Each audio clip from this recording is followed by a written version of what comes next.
This is probably said in the best way that I've heard to date. It's a little bit long, not really, but this woman really puts it in perspective, I believe.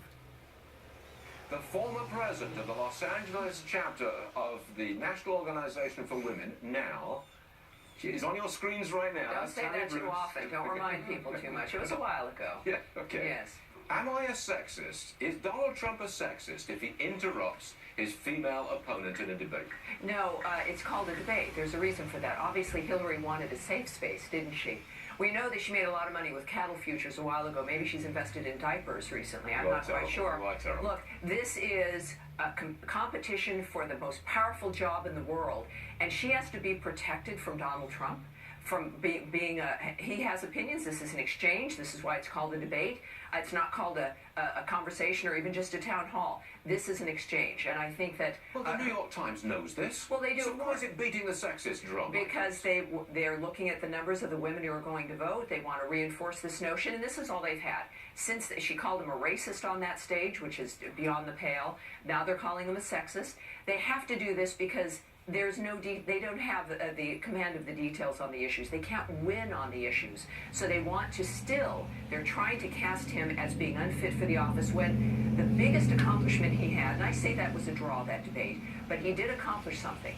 He smashed their narrative that he's a Hitler who can't go into the White House. They know he smashed it. He presented himself well, and now they've got to call him every name in the book to try to make this work. The fact is that it's clearly leadership. He's got an opinion. He's not going to be walked all over. He's going to have enough respect for Hillary, as all of us as feminists should demand as women, that we be treated as everyone else is treated. We can't say we can be president, but you better treat me like an infant because I can't handle what you have to say. But you've got to draw back from the name calling. He called a beauty queen, a beauty pageant winner, Miss Piggy, yes. I think. Mm-hmm. That's a very that's a terrible thing to say, quite frankly. He called nasty names to Rosie O'Donnell, and he said she deserved it. I mean, I don't think you should say things like that. Well look, I think we all would agree that in a normal course over a dinner conversation, that would be considered rude, certainly. But here's what Donald Trump is. He's the triage surgeon in the ER that we need when we might not make it to the next day. Exactly. If you're going to rush to the emergency room, you're not going to take a poll about the opinion necessarily of the man that is going to save your life.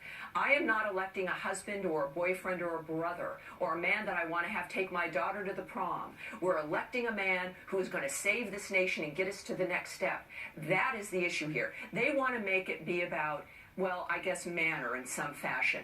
That is irrelevant in the context of saving this nation. Donald Trump is a decent man. Hillary has known him for decades. She didn't seem to have a problem associating with him then. And all of us sometimes have a day when maybe we might want to have said something different, right? This is the man, however, that's going to get us into the rehab that we need to be in so that our families, our mothers, our sisters, our daughters, and ourselves will have the next day so that we can fight again. That's Donald Trump. It is not Hillary Clinton. And as a feminist who's pushed that cart and worked on her campaign, her husband's campaign in 2008, in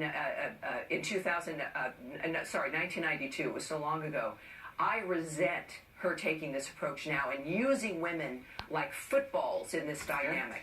Tammy Bruce, I'm glad we put you on the show this morning. Not that I have an opinion. Not to have an opinion.